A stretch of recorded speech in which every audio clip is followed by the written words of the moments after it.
either a beer or a frozen pizza or them both. Good answer. You get 5 minutes worth of frozen pizza and beer. You're set for at least a couple weeks, right? That's all you need. Yeah, absolutely. Hi, everyone. From 1Route, I'm Jeffrey Ross, and you're watching the 1Route RoundUp, the show that spotlights individuals making a positive difference in the telecom industry. I'm joined today with my co-host and our very own Alyssa Giles. And we're also joined today with Jussi Makela. Currently the co-founder of CodeB and Unit, he's previously been the director of the ITW Global Leaders Forum, strategic program director for the Euromoney Group, managing director and head of tailored solutions at Euromoney Learning Solutions, global managing director at DC Gardner, vice president at Barclays Capital, and an associate at JP Morgan Chase Bank. Jussi holds a master's degree in finance from the University of Strathclyde, a bachelor's degree in economics from Queen Mary University of London, and it's obviously that he knows fraud, the financial impacts, and international business as a whole. Jussi, welcome to the show. Well, thank you, Jeffrey, and thank you for the very impressive introduction. Might have come out my CV somewhere. So that's right. You never know what you'll find out there. But no, I do have an odd question for you, and this is just I'll tell a little backstory afterwards. But how often do people mispronounce your name? Always, absolutely always. I think I think it would be more helpful if it was spelled with a Y. But yeah, no, it's absolutely, and you always see kind of amusing sort of reactions when people are trying to figure out, like, am I reading this name correctly or not? When I moved to the UK, I moved, born and grown up in Finland, and in Finland, Jussi is a very common name. So when I moved to the UK to go to the university, I foolishly thought that Jussi was an easy name and wouldn't cause any confusion. So I never came up with any sort of alter ego, like a different name and all that. And I'm still suffering for it today. I think Alyssa, Alyssa's last name definitely from time to time. Yes. So we have one of our employees, he and his family moved here from South Africa. His name is Gert, but it's spelled Gert. And so we had to tell him, no, don't take offense, but in Texas, you're just going to be called Gert from here on out. It's just, when they look at it, no one's going to say Gert. It'll be Gert. Gert. Yeah, exactly. The other thing as well is like my surname, which is Makela. It's with the dots, so it's supposed to be called Makela.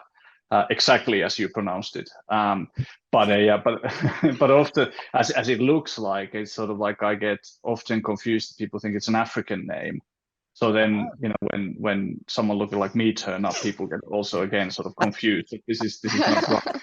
I'm waiting for a different person here. Wait a second.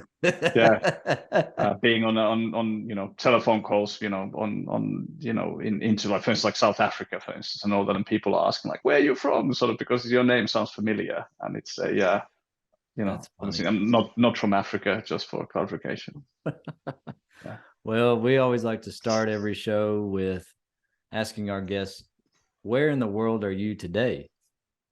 I am in at my home, which is in a small town called Coin, spelled like coin, but with accent on the E, Coin, which is about 30 minutes west from Malaga, in the Malaga province in Andalusia in southern Spain.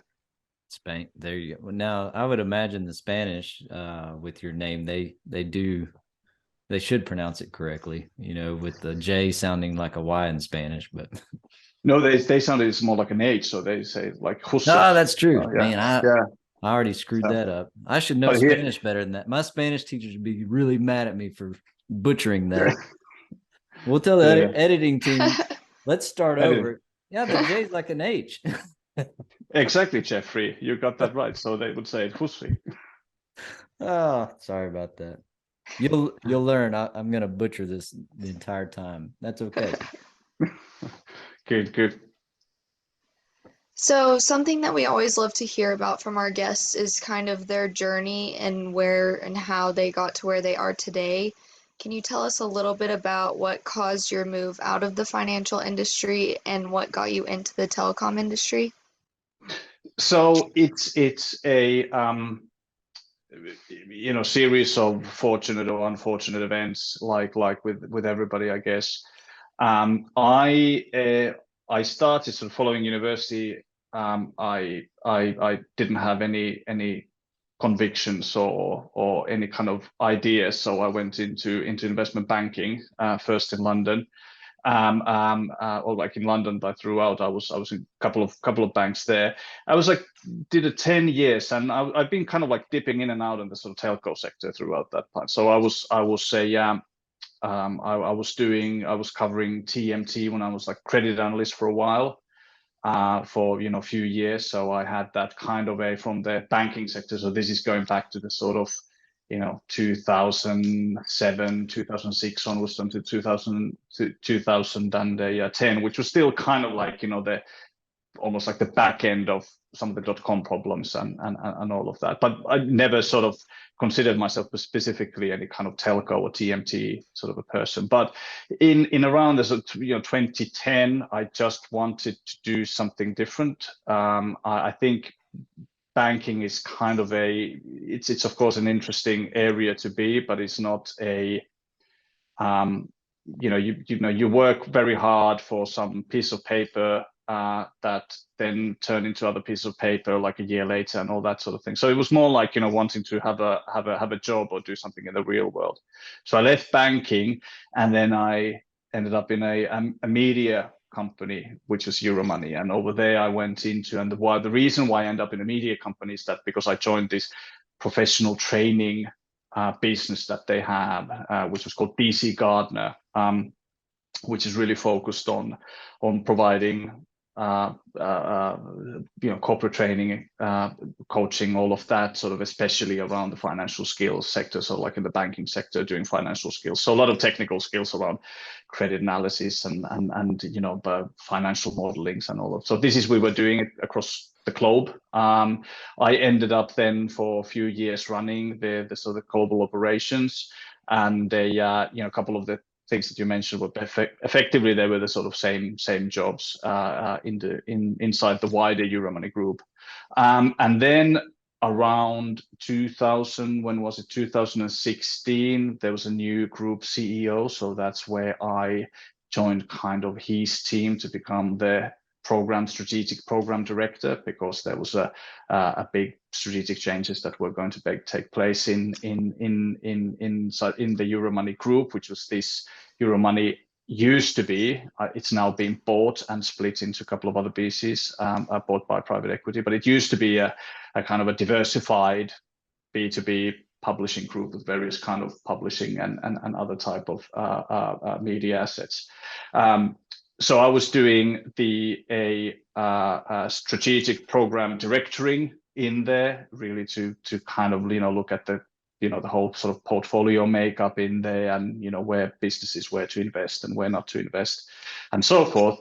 But what I really wanted to be, it was an interesting, great learning experience, but what I really wanted to be more kind of would be actually closer to the product, closer to sort of like driving, like more like a startup type thing. And that's how I ended up in the telco side, which was to run this organization called ITW Global Leaders Forum, which was recently established a gathering, a forum of the international carrier executives that come together at ITW, as everybody knows, and across all the other events that was run by this capacity organization, which used to be part of the Euromoney group at the time. And I had then this opportunity to really kind of take this sort of excellent idea and already basically you had like the sort of like the seeds of a kind of collaborative organization, but really to put the kind of structure and the scale and all of that with it. So that's what I did for about 4 years, until I left to pursue CodeB and these kind of opportunities in technology providing into the sector. So it's kind of like going from a analyzing the sector into participating in the sector, into hopefully successfully trying to rework the technology of the sector. That's fantastic. I greatly appreciate the background that you have. And I think it's good. I'm obviously biased coming from the financial background as well, where you start to see, if you start to look at it from a banking side versus telecom side, but if you really break it down to just transactions, and I've always said that banks in general, the financial industry has been fighting fraud since the beginning of time. And so now the ideas of, okay, if you take the industries out of the picture and start looking at it as just purely like a phone call is a bank transaction, they're just transactions.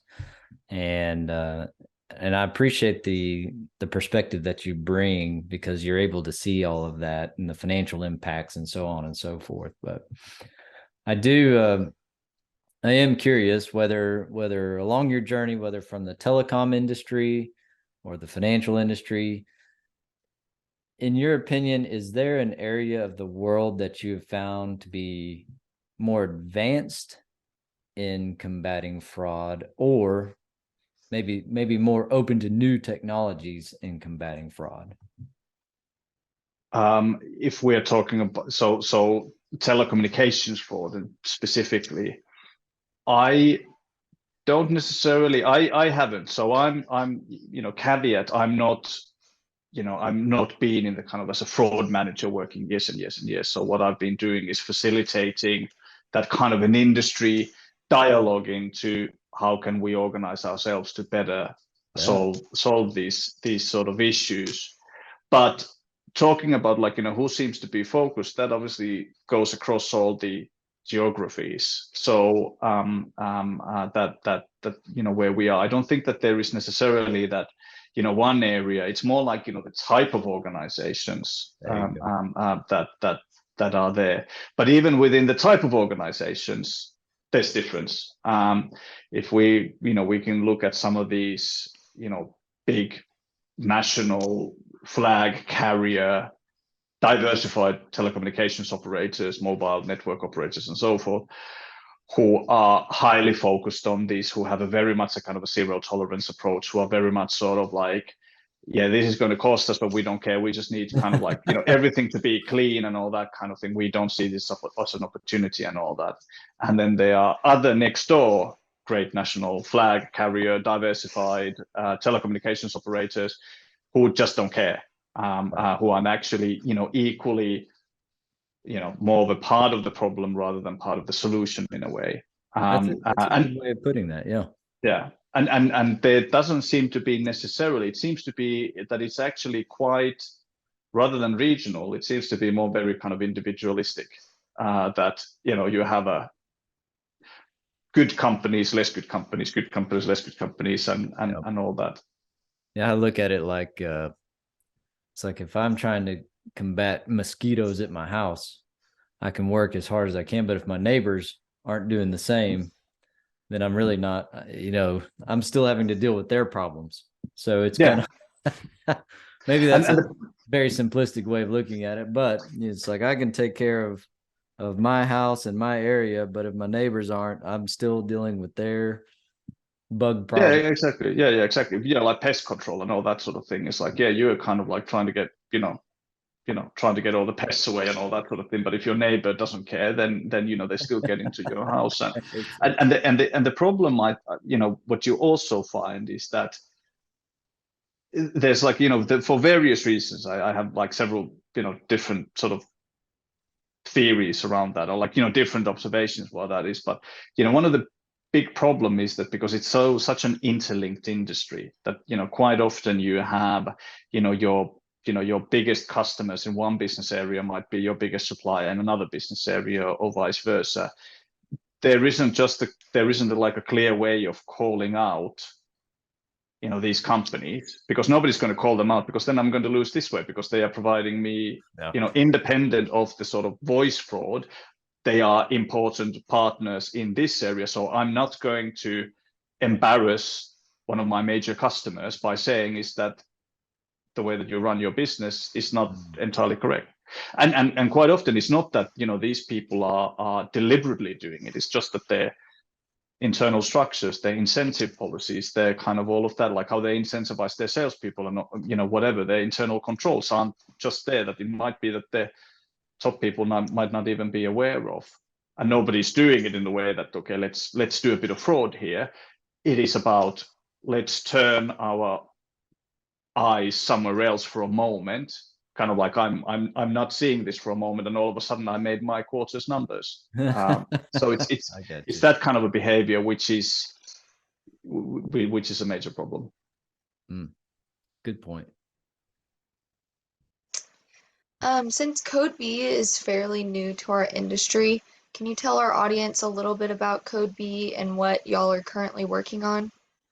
Yeah, absolutely. So what we do is, like, you know, we're not like an OSS BSS software provider or fraud management system provider and all that, where our background comes in terms of technical know-how is around things like encryption and identity, and with that comes naturally these elements like, you know, decentralization. So what we're really about is developing and offering systems, decentralized systems for a number of different business services. And where that comes really relevant for the fraud or battling on the fraud side, it's about how can we ensure, how can we authenticate and verify the identity of traffic originating inside our system, because this is what everybody's facing, is that, you know, there are traffic coming in, data, SMS data, fraud, or voice calls, whatever. How can I authenticate and verify the identity of the party who is sending me this traffic, to figure out whether that traffic is likely to be good or not? So this is all about protocols and systems, about how do you publish things, how can you access that, and ensuring, you know, all this, you know, data, protection of data, that there's no commercially sensitive data left there. It's not about a system that, yeah, we have a great database and, you know, we sell you access to that database. It's more about what are the systems and the protocols we can do that you can allow your trusted partners to look into your own database for the piece of information that's only relevant and for them, and they can't see anything else, in order for them to make a determination that, you know, whether the traffic they get from you is actually truly generated by you, or is it actually being somehow faked or spoofed on the way. So this is the kind of, like, you know, where it comes relevant for fraud, what we do. Absolutely. Well, and I can tell the audience that I've been fortunate enough to see some of what CodeB has out there in terms of, you know, really amazing front end side, user friendly, all of that stuff, and the information and the impact that y'all can provide in a positive way. It's really cool, and y'all got some amazing stuff out there and obviously in the works, and we're excited to see what else comes out with CodeB. Thank you. I do have one more question for you real quick before we dive deep into spotlighting you. Just out of curiosity, in your opinion, what do you think it will take as we talk about CodeB, international validation, all of that's cross-border, however you want to phrase it. What do you think it'll take to see, I guess, an accepted method of this validation, international validation? Is it, I don't know, does it feel to you, is it more regulatory driven, or is it more consumer driven, or is it just the market itself will eventually head that way? I think there's a worldview which we would obviously, we would like to see happen, but then there's the probability of a different worldview when it's slightly different drivers. I think there's definitely no question of kind of like, the increasing amount of regulatory impact coming in, unless things in a way start to change. We're seeing already, obviously, in the US and Canada, the stir shaking has been now going on for some time with that a remit being expanded to international traffic coming into the US, for example. There's legislation coming in from Australia recently that when it comes to a inconsistency between CLIs and where a phone call, for instance, comes in. Same in Germany. UK is, so more and more of these regulations are coming through. But the difference, that the problem for the telco industry is that these regulations are purely domestic consumer protection measures. Yeah. So firstly, there is not going to be any, or unlikely to be, kind of international cooperation or standardization. So what you will end up here is that this kind of not invented here syndrome coming in, that every single regulator will have their own interpretation and their own solution in that, and sometimes they are not necessarily always compatible. And the kind of like the telco as an industry, nobody really cares. It's about protecting the domestic consumers of harm, financial harm or nuisance or something like that. Right. And whoever pays the price, especially if that happens to be like an international carrier, someone who doesn't even reside in this country, no one cares and all that. So as a result, then the question is that the onus should be then on the industry to try and figure out the way to do that.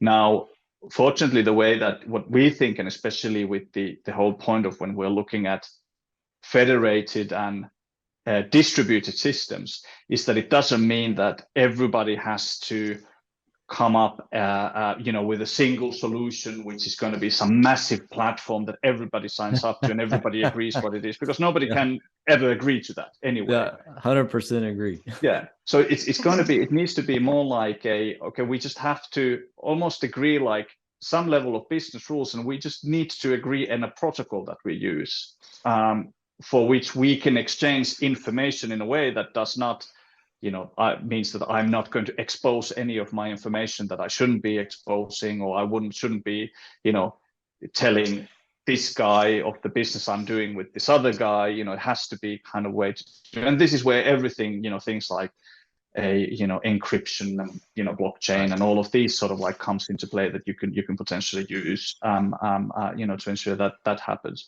And it's more about the kind of like the process of how we do business, rather than let's all embark into a massive IT spending projects and rework our entire technology stack, and 10 years later we might have a workable solution. So that's not going to work. I like it. No, I mean, secure, compatible, and obviously the secure part to protect privacy. I mean, it's, we were talking or I was talking to a friend of mine a few years back, and we were talking about this subject, and it's like, you list off these, we just need something that's compatible and secure. And it sounds so simple, but yet for some reason we're having such a hard time. Maybe it's the collaboration side, but I know things are moving the right way because we got folks like y'all out there, so I'm excited for it. Now, I would say, hopefully you may agree, disagree, but you go to meetings or conferences or whatever it might be, and you meet people and you talk to them for about 10 minutes, but you really don't get to know who they are as a person.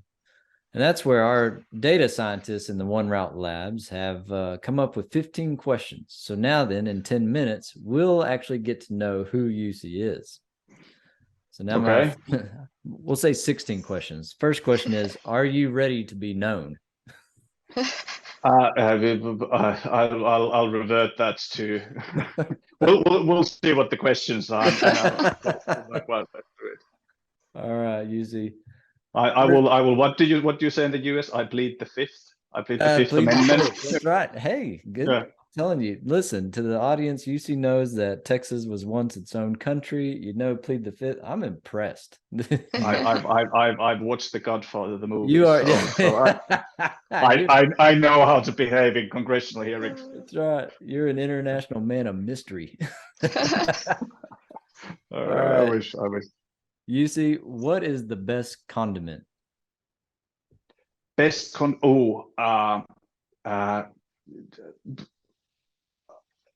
I think, I don't know if they, but I think the usual salt and pepper has to be sort of like, you can live without mostly anything apart from those. That's a good point. We haven't had Yeah, that one. Yeah, salt and we pepper. haven't. I like that one. Yeah. Okay, say that you only have 5 minutes in a grocery store. What are you buying? Probably either a beer or a frozen pizza, or them both. Good answer. You get 5 minutes worth of frozen pizza and beer. You're set for at least a couple weeks, right? That's all you need. Yeah, absolutely. Now this one's an interesting one. UC, is a hot dog a sandwich? No. That's fair. That's fair. Now I am curious. So a sandwich, you have bread, meat, bread, but a hot dog, you have bread, meat, bread. I think it's like I think it's the sort of same thing as like, you go into, in different things, whether you have like, you fill in, let's say like empadilla or something like that, where you have like, that's basically also like a pastry and with a filling and a pastry. So it's not necessarily a sandwich. What I think sandwich is that, that's it's a good, like that's a good it's argument. like slices of bread with stuff in between, and a hot dog is more like, because it's like a bun. That's fair. Alyssa, I think it's the hinge.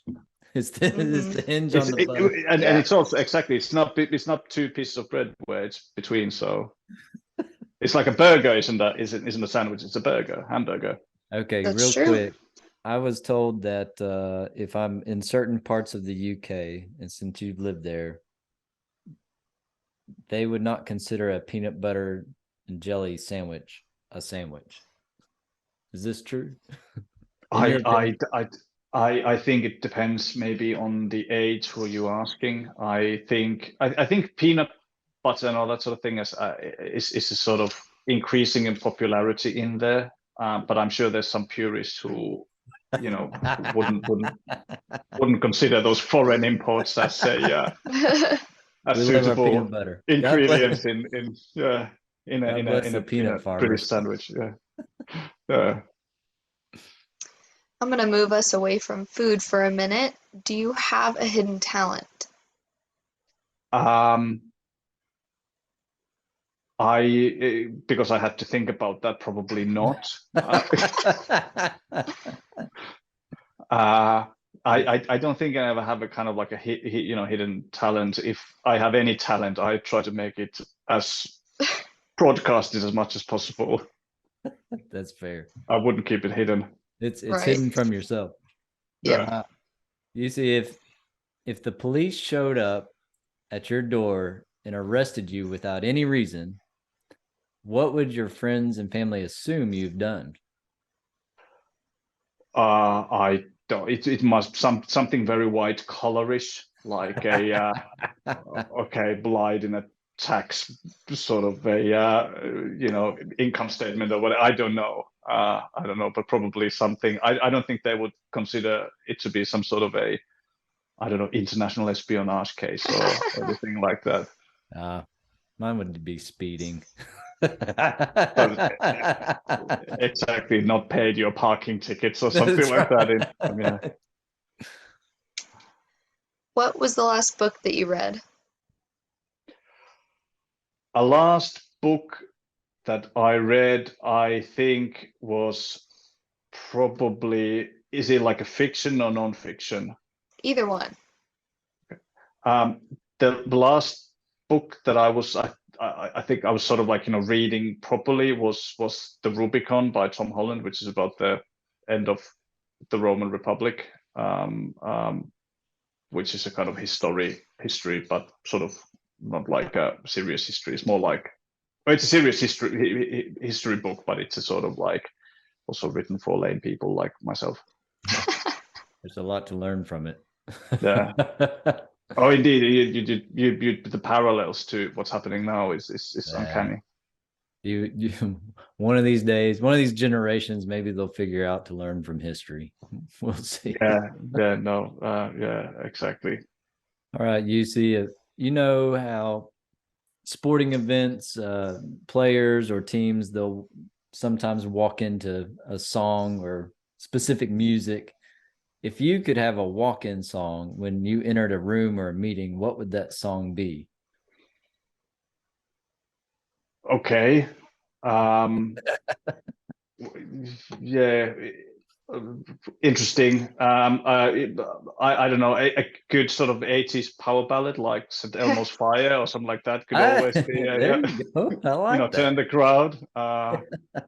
So I don't know, maybe something like that. I like it. Would you go with some Def Leppard, like Pour Some Sugar on Me, or No, maybe that's not the right song. Yeah, you were just. I was just being arrested a moment ago with the question, so I have to be careful with my answers. Yeah. If you could travel to anywhere in the world, where would you go? Right now, I'd probably go to Japan. I would no, actually, I'd like to go to Japan. I'd probably go. I haven't been back home in Finland for nearly 4 years, so that would probably be the first one, just for especially if families watching this, you need to stay. Exactly. I'm going to take it back to music one more time. If you could erase any song from music history, what song would you get rid of?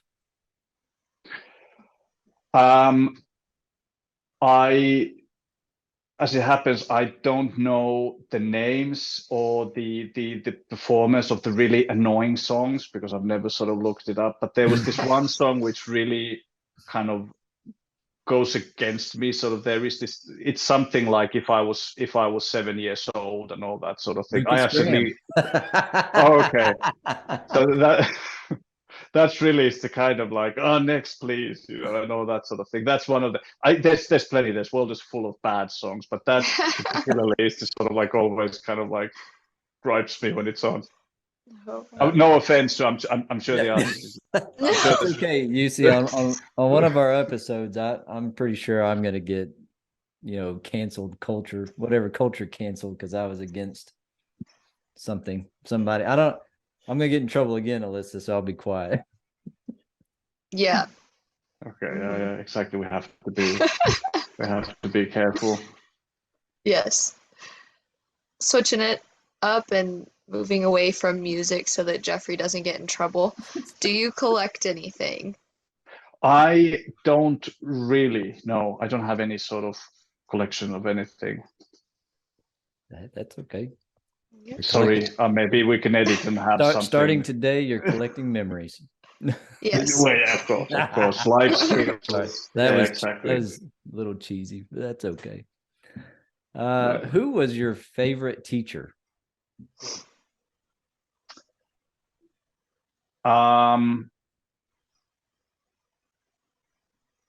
There's been sort of, if we're going to things like university, there's been like a couple of things who were kind of like really some people who makes the subject that you go through just seem so obvious and simple, and you get an A without working at all for it. And then whilst other people are saying, oh, like that was really difficult. And I think that mostly is that you just don't sort of like happen to have on a sort of exactly the same wavelength as the teacher. Going back to the sort of slightly younger years, there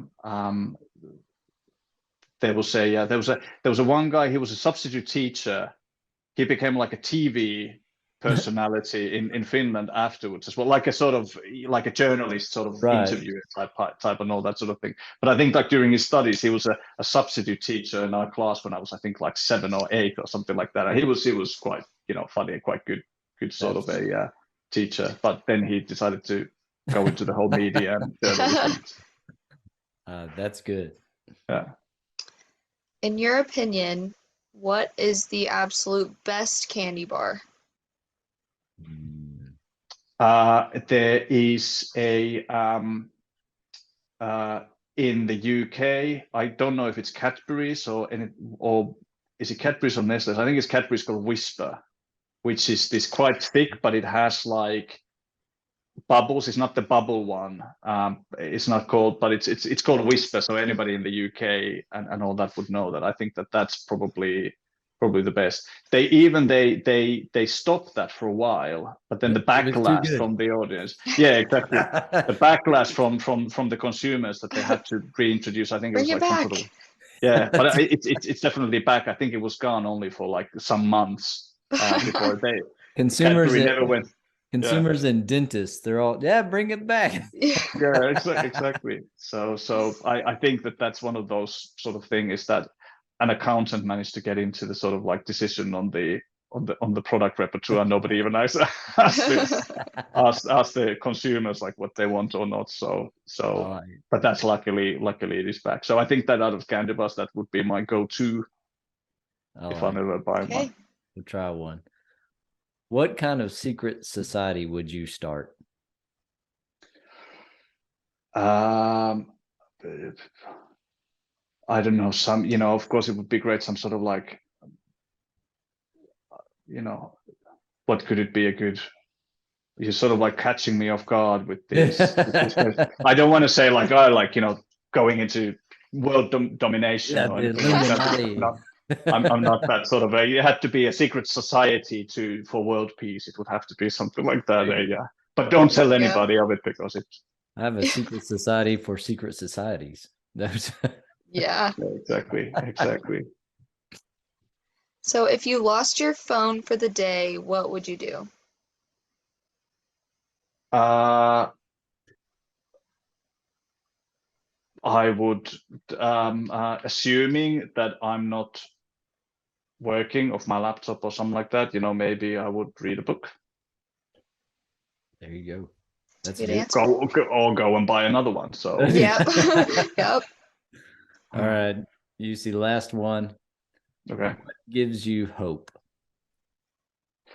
I think what gives me hope is that I think ultimately, despite like every generation throughout the history always thinks that they're the worst and everything is going backwards and all that. But if we're looking at the kind of for the past, you know, several hundred years, ultimately still things are improving all the time. So life now is better than it was 50 years ago, when it was better than 50 years ago, and was better than 50 years ago. And of course, there's always kind of crises and problems and all that, and we're not immune to that, and we just have to hope that doesn't, you know, happen, you know, where we are in our lifetimes and all that sort of thing. But in general, everything is just getting better all the time, and technology in general is going to help us. There might be some growing pains, you know, we don't realize that technologies that are coming in that might actually have unintended consequences and all that, but in the long run they do end up serving things for the better. So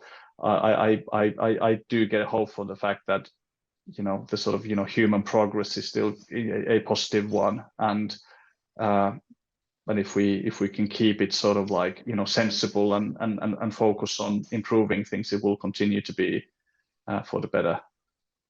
Well said. Well said. Jussi, you are now a known man, and we appreciate that. Those were fantastic.